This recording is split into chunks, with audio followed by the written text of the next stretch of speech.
one of the biggest badasses on the planet, David Rutherford, bringing us the idea of exactly what it's like to be a former Navy SEAL and also a badass when it comes to analyzing so many of the different aspects having to do with defense. But before we get into all that, Buck and I have been debating off air. I don't know we really ever debated it on air. A question that has taken the internet by fire. It is Friday. You are a Navy SEAL training by background, one of the badasses on the planet. If you and 99 of your Navy SEAL buddies got to fight a single gorilla, what would your strategy be, and what do you think the outcome would be? Only your bare hands, only the gorilla's bare hands as well, obviously. How do you attack? What is your plan, and what is the outcome? Well, Clay, you know what? I didn't want to come on and talk about India or Pakistan today. I definitely didn't want to come and talk about the Pope. I didn't want to talk about Scott Bessem's awesome testimony or Cash on the Hill. What I wanted to talk about was this plan on how to hammer these gorillas. All right, so this is easy. I've been thinking about this since it first came out. You don't need 100 team guys. You need 17 drunk team guys, right? And you need 2 to bring some type of like hypnotization on them, right? Lull them down. And then you need 2 of your biggest meatheads to attack the legs, attack the arms, and then the rest of them, they just sit on top of them and they do these calming petting techniques until he goes limp, and then they just choke him out. That's it. That's the technique. So you think you could hypnotize the gorilla into submission? 100%. Haven't you seen the famous video of Robin Williams sitting with that silverback and like petting him and putting him into that? Or Jane Goodall in the forest, she goes over and she pets his arm. I'm telling you, the whole thing, like you're going to bum rush a silverback, that's nuts. And I'll tell you what, you got to have 17 drunk team guys to even remotely consider the whole hypnotization process.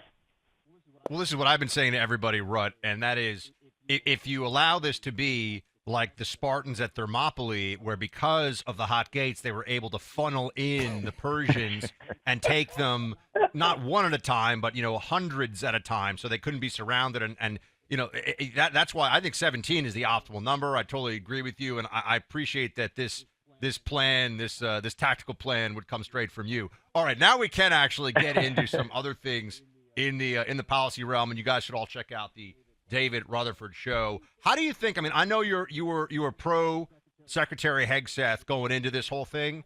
How do you think it's going over there so far? What do you make from some of the? Let me ask you this: I mean, what are some of the spec ops guys that are dear friends of yours, guys you serve with? How do they feel about the trajectory of the Pentagon right now? Definitely shaky. I think we all love that Pete's out there. He's doing the dog and ponies. He's doing workouts with the troops, him and Tulsi. That there's nothing better than morale boosting when your leader is out there with you, grinding. But the Pentagon is a lot different than morning PT routines. That building, as you know, Buck, is it's its own thing. And with $1 trillion budget, you need to get in that building and you need to go to every floor, every office, make your presence known, and figure out what those offices, what those branches need, and start helping them do their job overseas and with foreign policy. Because that's the thing. If you're not in that building, then you might as well, your position, your power is essentially muted. Okay, you mentioned the situation with India and Pakistan, and I know you're going to be doing a deep dive for it in the podcast. For people out there, and I'll put myself in this category, that are not experts in the long-term geopolitical relationship between India and Pakistan and the danger that relationship can provoke and has recently flared up, what should we know? What is the important thing that you think the average American right now should know about why this matters? All right, 3 things are easy, real simple to understand. First and foremost, this has been going on since 1948. when Britain gave that region up. They split in two based on Hindu and Muslim backgrounds. So ever since there, the region of Kashmir has been contentious. They've had 3 wars, multiple skirmishes. So this is a long-running thing that's going on. So it's not out of nowhere, out of news. So that's the first thing. The other thing, the most important thing by far, is this is a very strategic place for the United States, because as we try and reshore a lot of our industrialization and pull it out of China, in particular antibiotics, other different industrial capacities, and we partner with India, that's really going to give us a lot more leverage on the world stage economically. So I think understanding those ties, there is a little bit of a tricky one with India being tied to Russia and receiving all of its weapons, or a lot of its, really substantial military support from Russia. But you have the same thing with China and Pakistan, so that makes it a little odd. But the number one thing, hands down by far, is that these are both nuclear countries. And for me right now, after having suffered through the last 4 years with Ukraine and being on the precipice there, this one's even more strenuous to me, because there's a lot of pretty radical people in these countries, and they are diehard. So those are the real top 3 things. Obviously, on Monday, I'm going to dig into these in a lot more depth. Dave, we're speaking to David Rutherford. He is part of the Clay and Buck Podcast Network. He's launched the David Rutherford Show, which is doing fantastic numbers already, because you guys are understanding just what a great program it is. And we appreciate that. Dave, Pam Bondi announced one of the largest fentanyl seizures in history this week, clearly because of the change in the way this administration approaches the border compared to what they had with Joe Biden before, right? Wide open border, bad. Border with actual security procedures and law and order in place, good.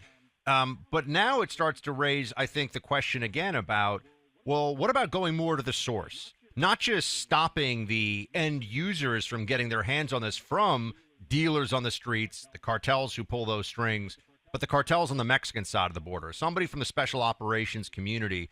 How do you think it goes if Trump follows through on what was talked about early on here with using much more aggressive tactics, including special operators when necessary, to go after top cartel guys across the border? I personally think it could be substantial. The challenge, as you both know, is how integrated the cartels are in the political system in Mexico.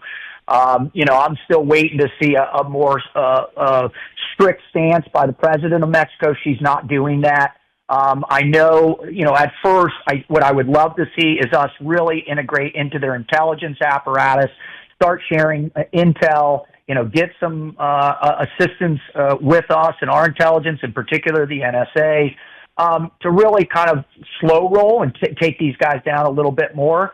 But, in terms of getting kinetic and putting, CAG or DAMNIC, or, Delta or SEAL Team 6 on the ground, or even GB, Ground Branch, I want to reserve that for a little bit to see what the reaction will be, because from what I'm hearing from a lot of people, there's already, the turf war has really begun, because we've cut off their massive sources of funding from human trafficking. We're debilitating their fentanyl distribution. So that's going to cause a lot more problems. I think we hold off on the kinetics. We really lean in for intelligence support initially. All right, it's Friday. You have covered a wide range from guerrillas fighting humans to the India-Pakistan to how to handle the cartels in Mexico. You also weighed in. Buck and I were talking, was it last week or this week? I can't even remember, about The Rock. And Buck, I believe, played audio from you. As a Navy SEAL, spoiler alert, 1995 film, the Navy SEALs found themselves in a tough situation against the Marines. You said that's never happening. They're never putting themselves in that spot. I did, but I mean, obviously, those gentlemen, their plan of getting into Alcatraz, which is supposedly one of the most secure places ever, that's a good plan. My whole thing was having, Master Chief Denny Chalker was in that movie. with Joe Haas and Decker, instructor Decker, and I love these guys so much. They played a huge role. Wait, wait, Dave, this is important. I didn't realize this. There were actual SEALs who were in former SEALs were in the movie? Oh yeah, the command. When I was at Buds, the command master chief was Dennis Chalker, who was a plank owner at SEAL Team 6. When Dick Marcinko started it, he was one of the original guys. Well, he was in the movie along with two instructors of mine, Joe Haas and instructor Decker.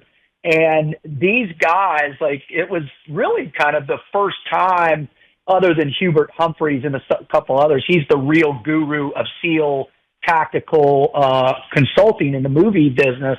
But these guys, it was the first time that there was a ton of team guys in this movie. It was awesome to see them. We loved it. That's very, very cool. Well, hey, I had no idea. Did you know that this no, whole time? I had no idea. I had no idea there were actual SEALs playing SEAls in The Rock, which is a movie we love. Probably made it even tougher for them to get wiped out by the Marines like they did. Ouch, Clay! Ouch. How did those guys show themselves hanging out with the SEALs after that? Bro, you went in as a SEAL and got taken out by the Marines? I would think that, yeah, you get to be in a Hollywood movie. Downside, you got murdered, taken out by guys you're supposed to be able to kick their ass. This would be like me or Bucket choked out by Jake Tapper. We get to be in a movie, but I don't know that we can show ourselves anymore on in media. Definitely couldn't after that. Yeah, I mean, look, Jake Tapper taps you out, you're in trouble. We appreciate you being part of the podcast network. You're killing it. For people who haven't signed up, how can they find you?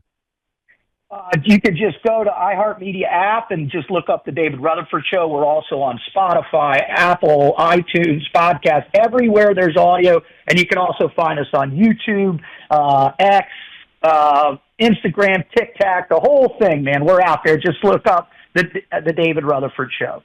Outstanding Fantastic. Stuff. Rut, appreciate you. We got to get you out on the range soon because I got to get my skills up to speed so that when Clay comes out there as a first-timer, we're really going to get some great footage. Oh, man, I cannot wait. We are going to run Clay ragged out there. I cannot wait. It's going to be awesome. All right, Rut. Thank you, sir. Great to talk to you. All right, Mother's Day is about a lot of things, one of them being the memories that we made as a family. One of the best gifts you can give any mom is the kind that evokes the best memories and feelings. That's why Legacy Box services are so perfect for this. For more than a decade now, they've been digitizing pictures, videos, Super 8 film reels, and 15 other types of media. If it has pictures on it, movies on it, they want to digitize it. And not just for moms, but this time of year, especially for moms. When you digitize those memories, you're preserving them forever and making them easy to rewatch and revisit. The Legacy Box has been trusted by over 1.5 million families already, including our own. Once you and mom send them your tapes, film, and photos, they transfer all those memories onto digital files and then return your tapes and film, plus brand new digital files. Makes a great gift for mom. Clay and I have both relied on Legacy Box for our families with fantastic results. They do top quality work, and it's just a great gift. Really, every family, in my opinion, should just do this. You're going to love it. Go to legacybox.com/buck for their best Mother's Day sale ever, 60% off their regular prices. That's legacybox.com/buck for 60% off.